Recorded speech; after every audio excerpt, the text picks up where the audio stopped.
Heureux ceux qui ont faim et soif de justice, car ils seront rassasiés. On commence par la justice, et puis on parlera de la faim après, et de la soif. Bon, alors la justice, alors bon, d'abord, je pense qu'on peut la comprendre de manière très basique. Il y a des tas de gens qui ont faim et soif de justice. Ben, en fait, ces gens qui sont victimes d'injustice, Dieu les regarde. Et ça, je pense que c'est une tradition qui court dans tout l'Ancien Testament, et au moins depuis l'Exode, voire même depuis l'histoire d'Abel. C'est que Dieu se préoccupe de peuples qui sont victimes d'une injustice, et il est là aussi pour les libérer. Ça, c'est la leçon de l'Exode. C'est la leçon de tous les prophètes aussi, c'est que les prophètes sont là aussi pour faire entendre la voix de ceux qui n'ont pas de voix et qui sont victimes d'une injustice. Et l'Esprit du Seigneur est sur moi, parce qu'il m'a oint pour apporter une bonne nouvelle aux pauvres, à ceux qui ont le cœur brisé, etc., etc. Ça, c'est le sens premier de la béatitude. Et donc, c'est pour dire que quelque part, le minimum, c'est de dire que leur revendication a du sens et qu'elle a du poids.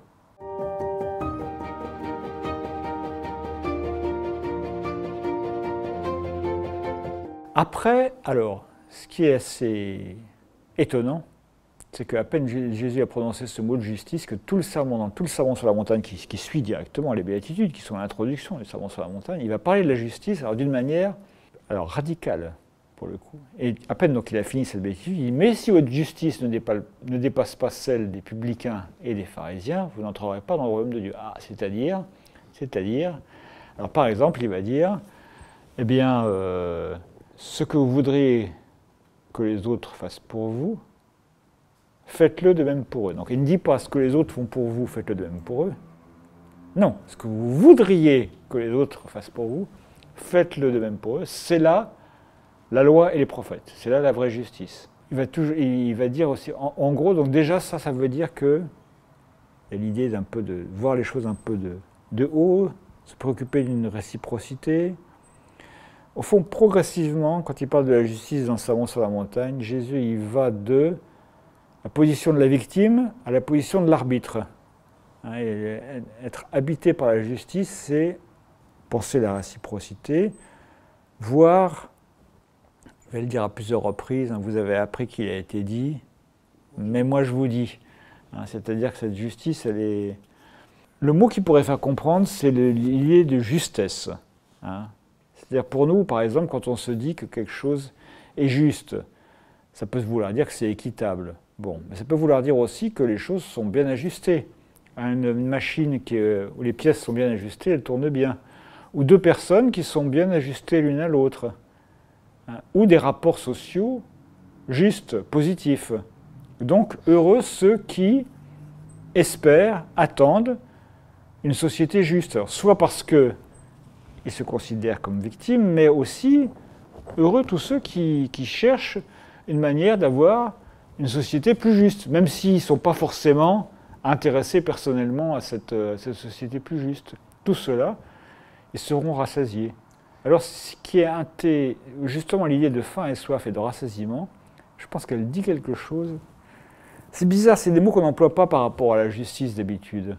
C'est-à-dire, en fait, oui, tout à l'heure, on parlait de la consolation, on est nourri par la consolation. Est-ce qu'on est nourri par la justice ? Dans un sens premier, pas vraiment, quoi. C'est-à-dire que les gens qui, en fait, par exemple, font un procès à quelqu'un d'autre, ils obtiennent réparation par la justice. Bon, ils sont contents. Oui, ils ont été entendus, ils ont été reconnus. Est-ce qu'il y a vraiment une sensation de plénitude ? Est-ce qu'ils sont rassasiés ? Ben moi, je ne pense pas vraiment. C'est-à-dire, si tu fais un procès, bon, tu es content. Par exemple, ton employeur t'a licencié de manière abusive, tu vas au prud'homme, tu gagnes. Bon, ok, très bien.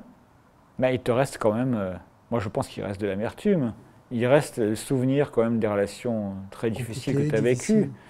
La justice, elle ne répare pas complètement. Elle fait son boulot, elle te donne raison. Mais c'est pas ça dont tu rêves en fait. Le rêve, c'est de ne pas avoir besoin d'aller au tribunal, que les relations de travail se passent bien. Et qu'en fait, on arrive...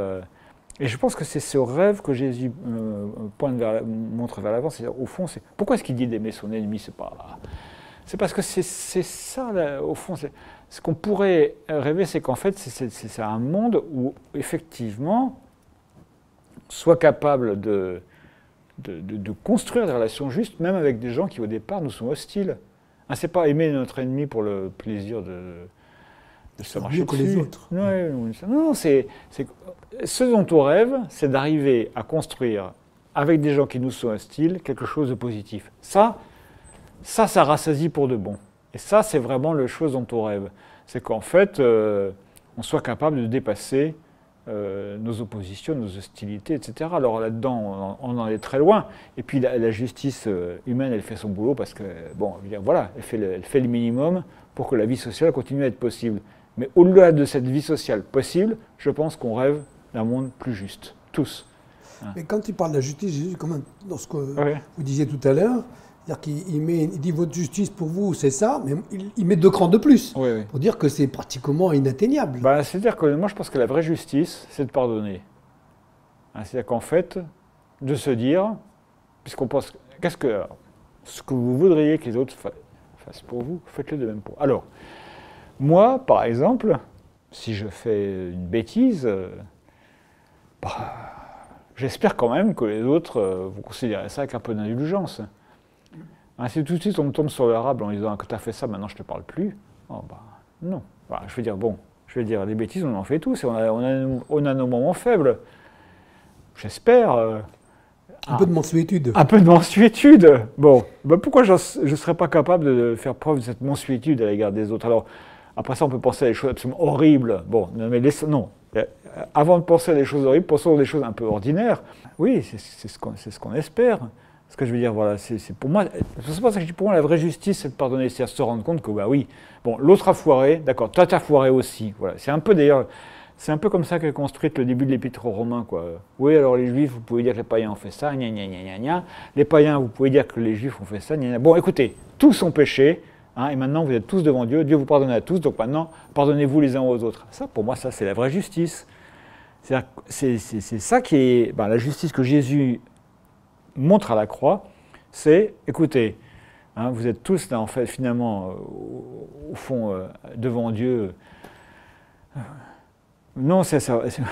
Dieu pourrait vous rayer, vous rayer là, et puis vous détruire. Enfin, vous le mériteriez. Mais non, Dieu vous pardonne. Bon, vous avez tous quelque chose à vous faire pardonner. Donc pardonnez-vous les uns aux autres. Ça, pour moi, ça c'est la vie juste. C'est pour ça que je dis la vraie justice, c'est de pardonner. Alors, attention.